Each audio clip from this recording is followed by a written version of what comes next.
to Mama. I wrote this song from my daddy, so seen through the eyes of our Ohana, and as Pastor said, you know, we just go from this journey to the next. So Brother Mike, we love you, and Mama, this is for you. It's a song called Last Embrace.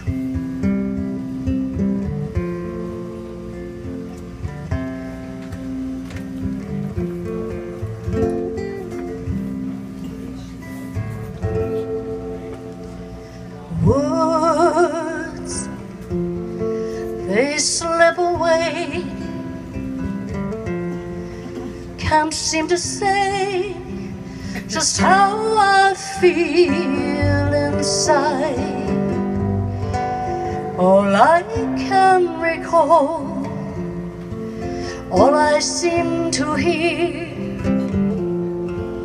is you singing oh so clear, my sweet gardenia lake, holding back the tears helps to hide the pain, but memories remain of oh, the eyes that loved me so, the eyes that watched me grow.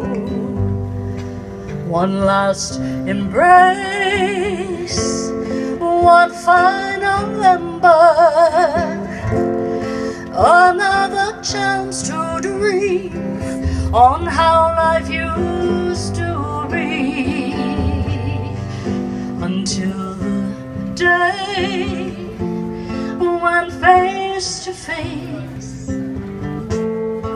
love makes the way for us to share one more embrace.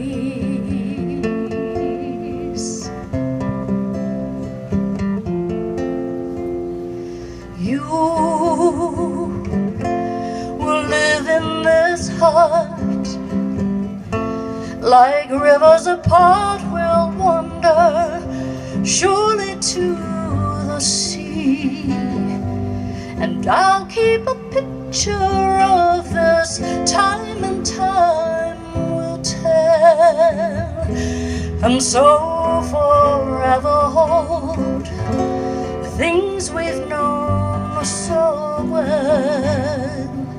Hold me close that I whisper your name, sing a sweet refrain of oh, the eyes that loved me so, the eyes that watched me grow.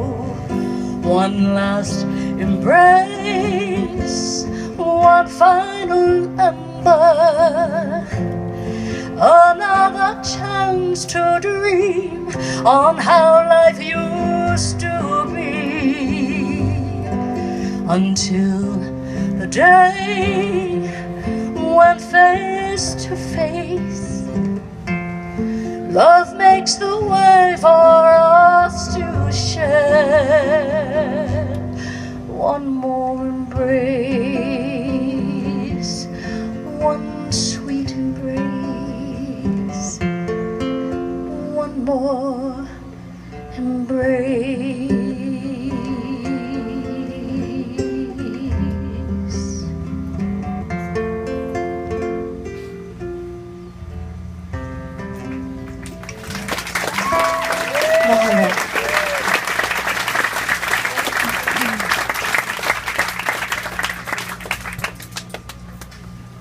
I'd like to call up Brother Mike's brother, Steve. He will be doing first part of the eulogy.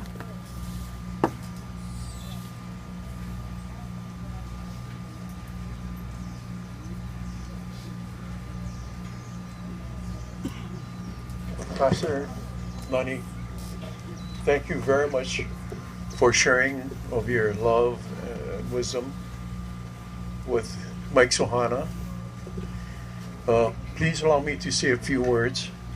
I've never given a eulogy before, but Mike asked me, in May of this year to say a few words at his eulogy. And I told Mike I'll be very honored to say a few words. What would you like me to say? And his remark was, say it from the heart. And the things that I will share with you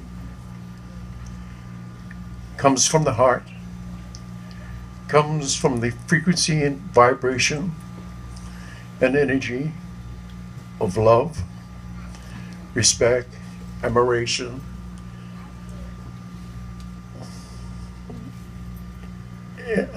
and deep personal love for my brother, Mike Young. Mike incarnated upon this planet through his mother, Evelyn Young, who incidentally will be celebrating her 90th birthday in a few months. Mike loved his mother and Ohana with all his heart. He was an excellent son, always caring and concerned for his mother. When he had money, he would share his money with my mom and Ohana. And he did everything he could for the family. Mike was born on August 16th.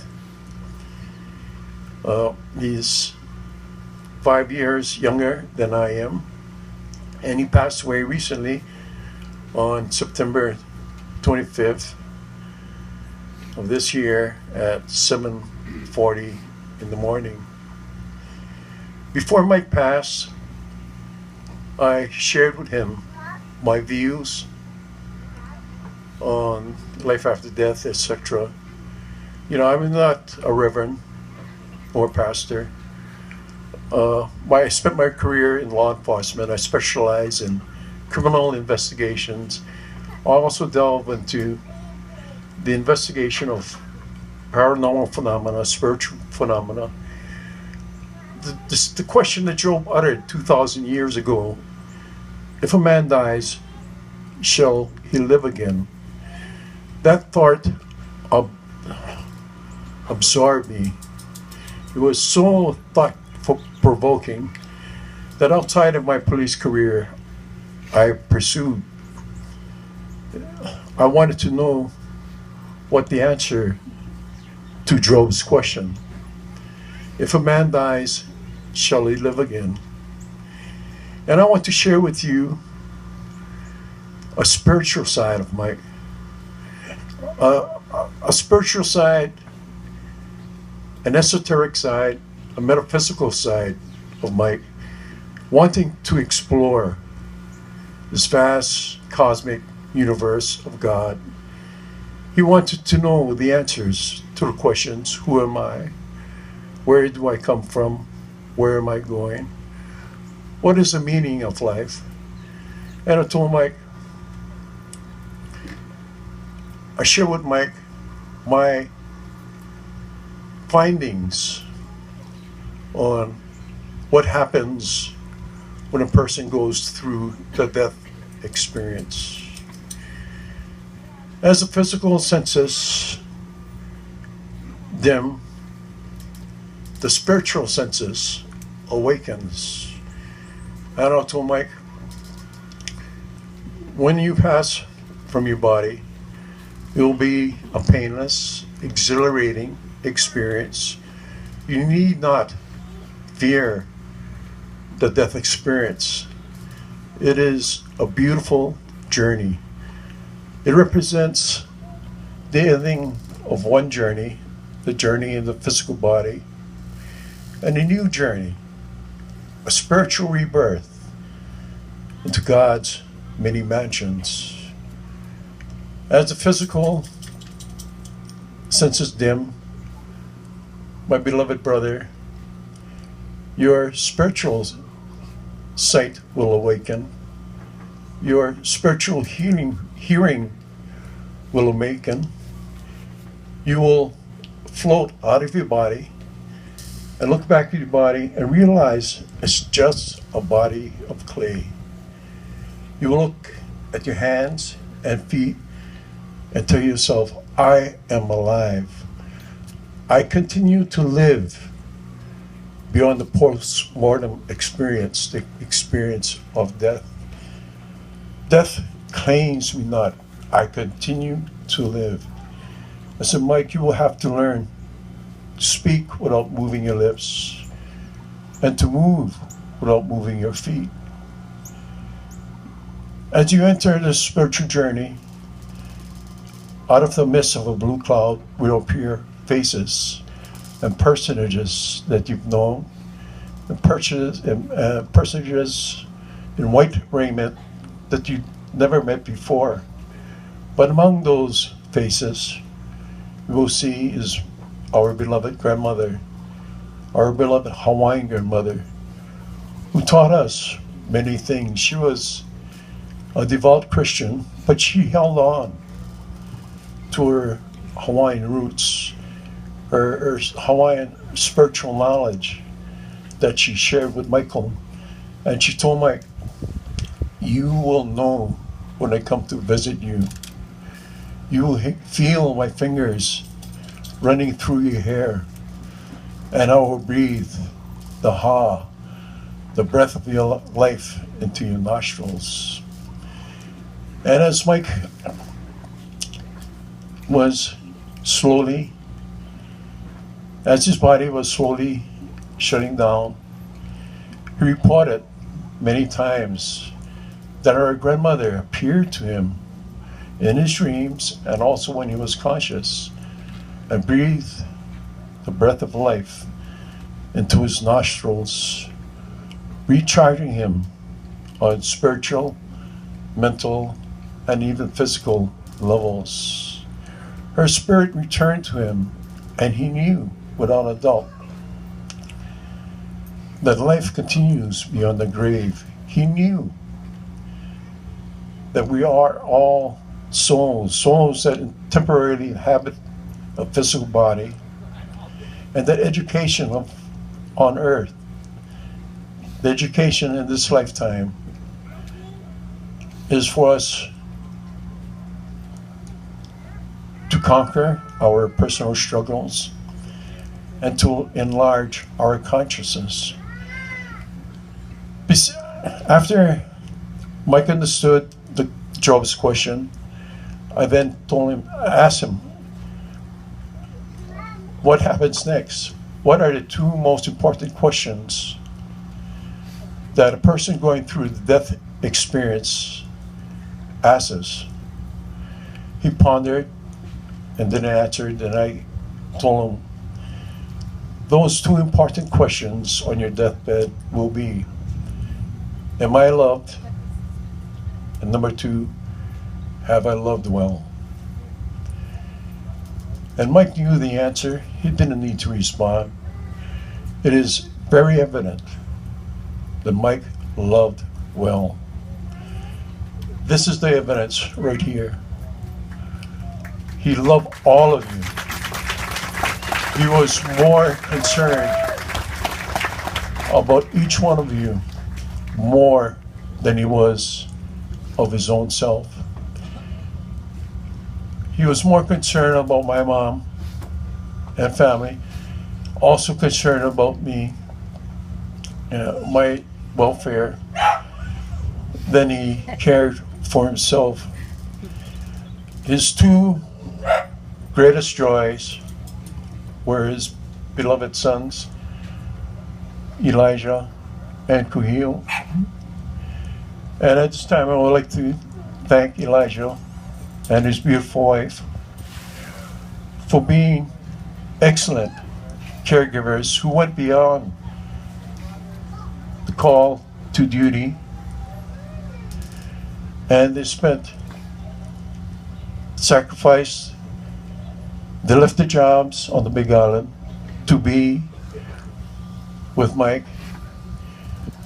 They worked 24 hours, 7 days a week, genuinely caring, loving, paying attention to every need that Mike had. I'm very proud of you, Elijah Kuhio. There are many people I would like to thank for making Mike's journey on earth a fabulous, and wonderful experience. He has been so blessed to have so many friends. And his bucket list, every single bucket list wish he had, manifested and materialized. His desire to make a final album happen. And I say it was quite remarkable, because after he was diagnosed with cancer in his brain and his lungs, he created an album that is so moving, so touching, so soul-searching. It contains the essence of my brother, the essence of love, pure love, and passion for life. And his final wish was to go surfing once again. And beloved Fred and his family made that possible. 3 days before Mike exited the physical body and entered the spiritual realms of God's many mansions. It was the last, possibly the last desire, last bucket wish Mike had. And loving, compassionate, kind people made those things happen for Mike. Mike did things his way, and he taught me a lot. And as his body was shutting down, it was his time to go. And he was conscious at the time. He was not asleep. He wanted to, his wish was to pass in his sleep, but he was conscious. He took his last breath.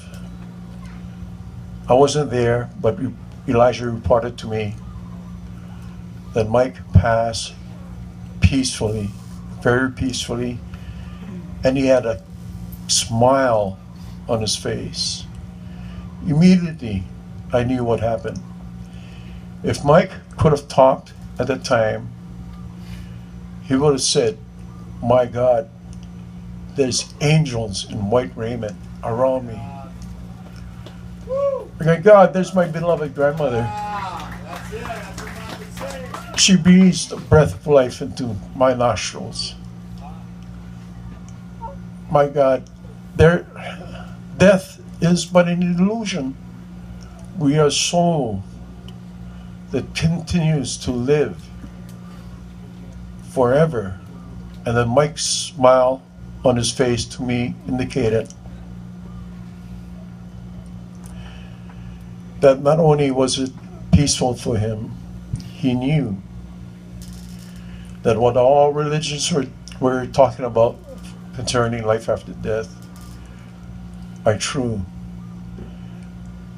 Mike's spiritual mansion is similar to the physical environment around here.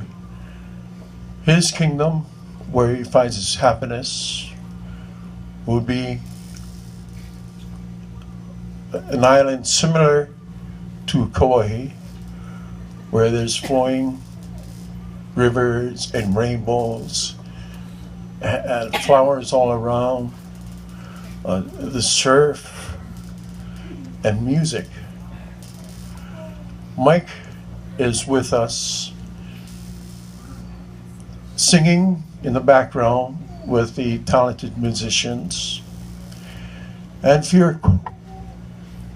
you open up your heart and mind and sensitivity, you will feel Mike passing among each one of you and placing our gardenia lei around your necks And he will either be kissing you on the cheek or kissing you on the hand and saying, I love you. I love you with all my heart. We love you, Mike. God bless you. We know that your spiritual journey into God's many mansion will enlarge your consciousness as you have enlarged our consciousness by demonstrations of love, friendship, caring for one another, and through your music. Your music will live on in our hearts forever, as we all, when we make the transition, will live forever in a continuum of eternity. God bless you all. Thank you for allowing me to share a few words.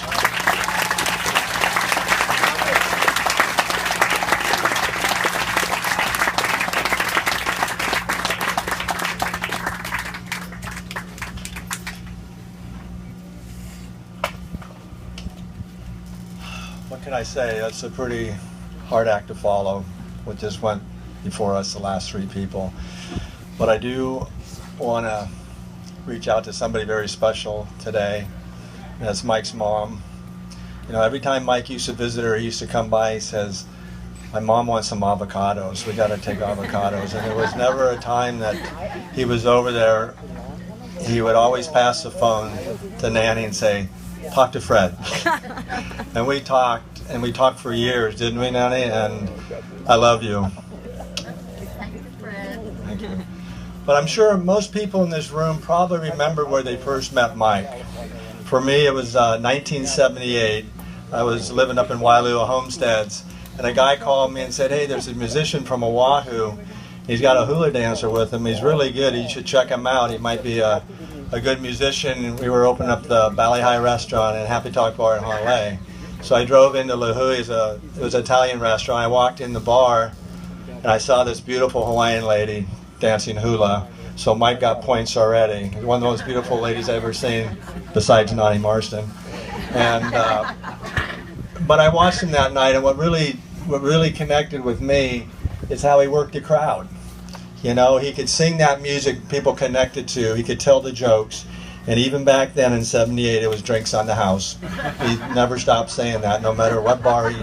To the chagrin of the owners, he always would have to say 2 or 3 times a night, drinks on the house.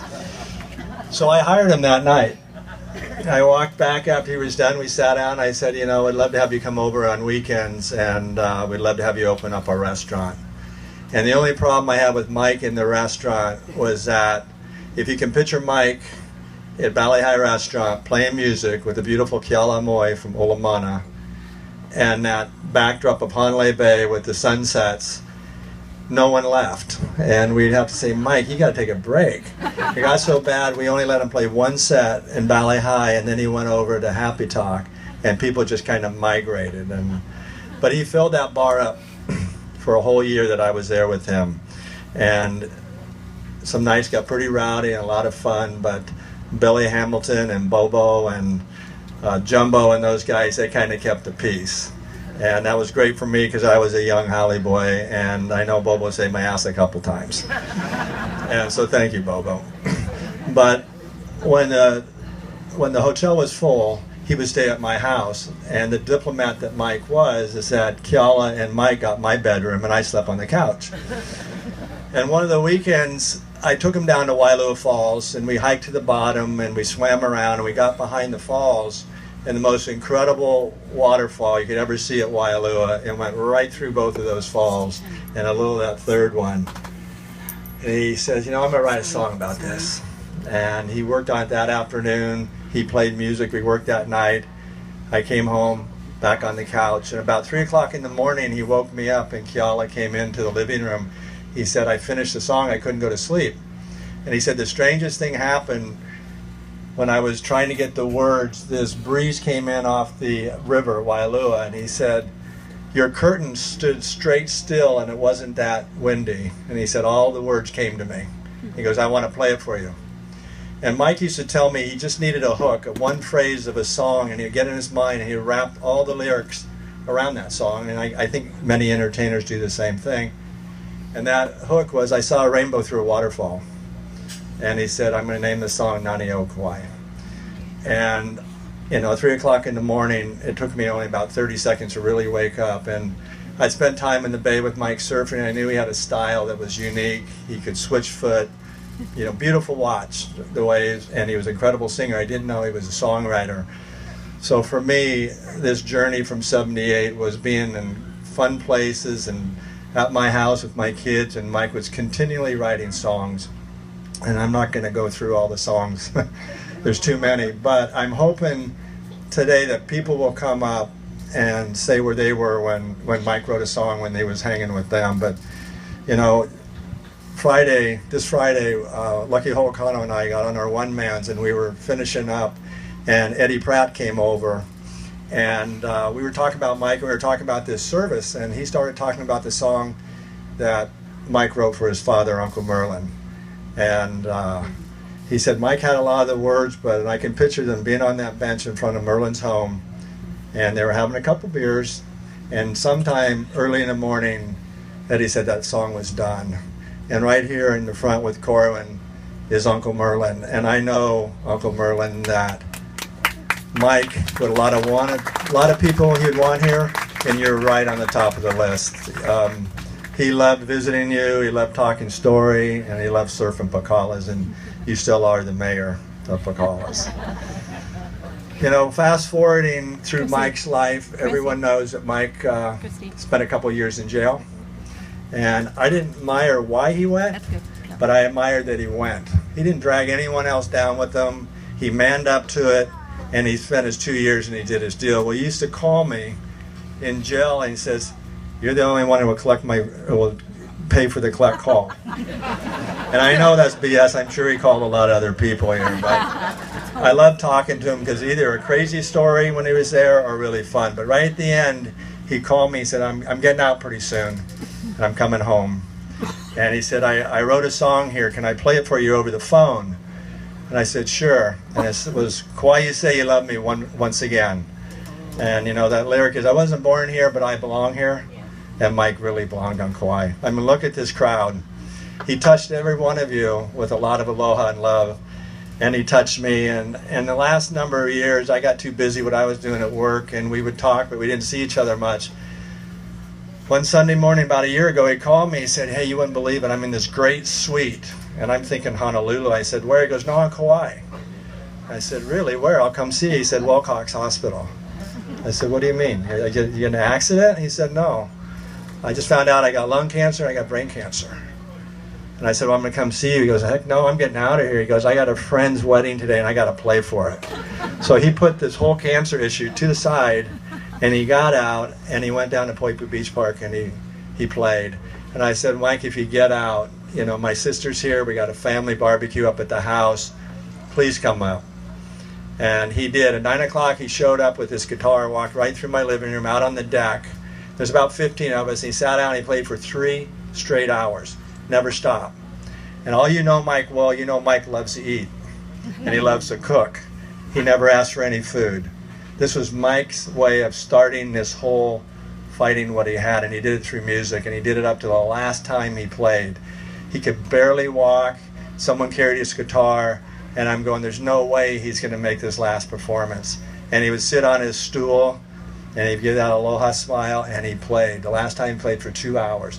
And I talked to my sister when she called, and she says, my daughter recorded the whole thing. So she's going to be out here in a couple weeks, and it was incredible. Everyone there said it was the most phenomenal music I heard of Mike in 20 years or whatever, and I think ever that I heard. And my parties normally end 10:30, 11, a little boring. My kids, I'm sure they go on a lot later. I try to go to sleep. But people didn't leave till 1 o'clock. And Mike and I stayed up that night till about 3:30 in the morning. We talked. And I said, come home, Mike, stay. Mike stayed with us 3 times. And a lot of people asked me, oh, you're such a great thing you did for Mike, and I just said, wouldn't you do the same for your brother? Because my brothers never came to Hawaii. So Mikey was my my Hawaiian brother. And more than that, he was, Mike had a spiritual side. Everything I heard before me, he related to it. And he had a real Kalohi side. And I loved them both. They were wonderful. It was a nice mesh. But 4 days after Kuhio was born, I got a card from Mike, from Kuhio. It said, "Hi, Godpapa. My dad said you are really cool." He said, "I should be so happy because he told me you're going to put me through college." Can't wait to meet you. Love, Kuhio. But through the laughter, he asked me something important. He asked me to be his godfather. And before everybody here, I hope I can be the godfather to you, Kuhio, as Mike was the Hanai uncle for my kids. You gotta understand, I knew Mike before I had my kids. Now my oldest is 28. And he took it upon himself, he threw Kaioli in there too, to be their uncle. I mean, a real, not just Uncle Kaz, uncle, this is Uncle Mike. And it was amazing what he did for him. He grew up with him. He lived with him 3 different times, okay? And Kloa Road, Kaikena, and now in Kalaheo. And over the last year, I learned a lot about life. I learned a lot about the ups and downs. And my dad had just passed away about 4 months of brain cancer, so I kind of knew what to go through. So I went through this ride with Mike, and we had our ups and downs, but there's a true love there. And as Steve mentioned, he did his album. Another thing on that bucket list was so important to Mike was having Kuhio go to Kamehameha. And, it got real dicey, and Mike had to really fight for it. It wasn't anything to do with how smart Kuhio is. That's to go, he's one of the smartest kids I know. But he's not a nerd. He's a great kid. He can surf great. He's got Mike's antics down to a T. There's some sayings that Mike had at the end. This is not appropriate time, but you might hear it a little bit later from somebody else. But he, when he was young, he went to pre-emergent school, and he was speaking fluent Hawaiian. So one night he was up with the boys. He loved hanging out with Ryan and Nick. And I said, "Hey, speak to me in Hawaiian." And he goes, "Why? You wouldn't understand." All right, Leo? So, I mean, I love him like a son. He used to hang out. Mike's other wish, he spent the whole summer at our house with Mike. And it's just incredible what he was able to accomplish. And he wanted to go to the Big Island. He wanted to reconnect with his son Elijah. And the family thought it might be best for him to be up there with his son and Jan, a wonderful caregiver, and a hospice up there. And he got up there and he called me 3 or 4 days later. He said, "It is so beautiful in Kamawela, but I'm coming home." And he didn't come home for a little while because they really tried to make it work. We didn't have a 24-hour caregiver at my home. And Elijah, as Steve said, he stepped up, he got off work. And I saw it firsthand. When Mike came home, we went to eat with Randy Carnevale and at Foe's at the bowling alley. And Mike had lost all use of his legs, and he couldn't talk well, but he had his use of his arms and stuff. And I saw in the two of them the most incredible love, and they just stepped up. And I'd been there to see Mike a week before, and there's like the best caregivers, I mean, hospice is wonderful, registered nurses are great. To have your son give you the love and the dignity that Mike wanted in the end when things got really bad. Some people say,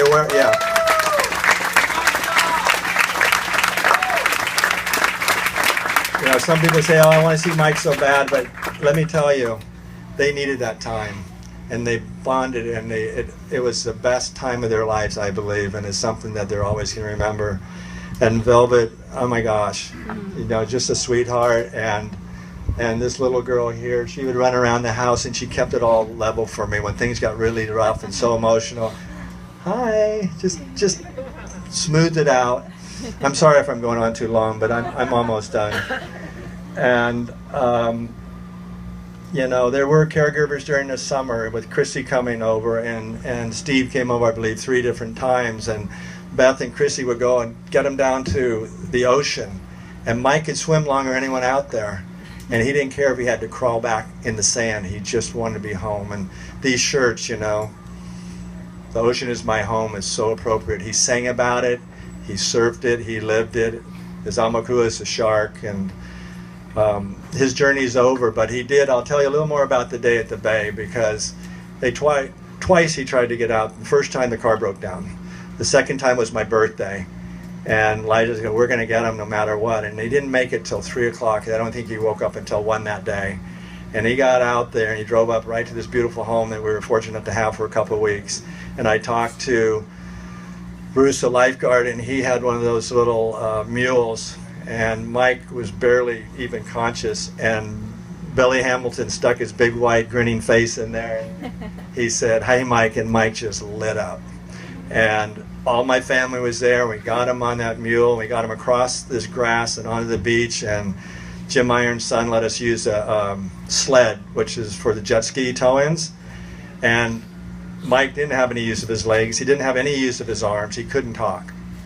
We laid him on that thing, and we pushed him out over these little waves, but it just happened to be the biggest waves of the day. And you can picture him laying there, and we're going, oh, and we got him outside, and Billy was putting water on his head, and we were splashing him, and Bruce, and Andy Evans, and just incredible amount of people, Jocko. And he was sitting there listening, looking at the last place he really wanted to be on this island, because there's so many people here from the south side. Well, let me tell you, he had an incredible amount of people from the north shore, the west side, and the east side. And this is a representation of Kauai coming out for Michael today. Amazing. But we pushed him in, and I don't know if it was Billy or somebody said, "Hey, we're going to put him on a wave." And he rode that wave for about 40 feet, the white water. And I said, "Mike, you want to do it again?" He was just like, he got 3 waves that day. So, people, I sent a picture of us after that, and you'll see a picture of Mike that you probably don't even want to look at. He looks so hurt and so in pain. And we were all smiling, and people, why? Because he talked through his eyes. That's what he had left. And he did say one word, and he said it about 50 times, and it was, "Wow." Wow. Wow. And he got to see a beautiful sunset. People came and talked to him, and he just nodded. His brain was there to the last minute. And people say he died, cancer got him. He won the battle. He won the battle. If anything that he would have liked to maybe seen, he would like to probably seen a little more progress on the sovereignty issue. He knew it wasn't going to be one in his lifetime, so he wrote some music. And if you listen to Mike's music about the issue of sovereignty, and you'll see that he's loving and he's fair, he's compassionate, but he wants it. And more so in this song he wrote about the unanswered prayers of Liliuokalani. If you haven't ever listened to it, it takes a whole 100 years and says it very eloquently. So in closing, Mike used to always call me Brady. I'd come down the stairs every morning. He'd be at his computer because he didn't stop on this thing. He just relentlessly looked at the holistic side. He spent weeks and hours and days trying to fight it. And up until 6 weeks ago, he honestly, deep in his heart, thought he was going to cure it spiritually, whatever. And he had some dark times, but this couple here, Elijah and his wife, brought him out of that darkness. And he when he came to the bay, anyone that was there knew that he was at peace. And I saw him the day before he left, and he was racked in pain, and he had to get morphine drip because he couldn't even get his other medicine smashed in poi. He couldn't even eat it. But I came home that day, the day after the day he passed away, and I saw the most peaceful, the most handsome Mikey, no stomach, no pain, no stress, no frickin' cancer. And he had a smile, like Steve said, on his face. And I went, oh my God, he died so happy. And he died in their arms. And I can't say anymore, I couldn't ask for any more. So I used to call him Mikey Mike, that was my name. Freddie, Mikey Mike. So Mikey Mike, I love you. And all these people here love you, and we all want to wish you the most aloha on your journey. Thank you so much. Billy.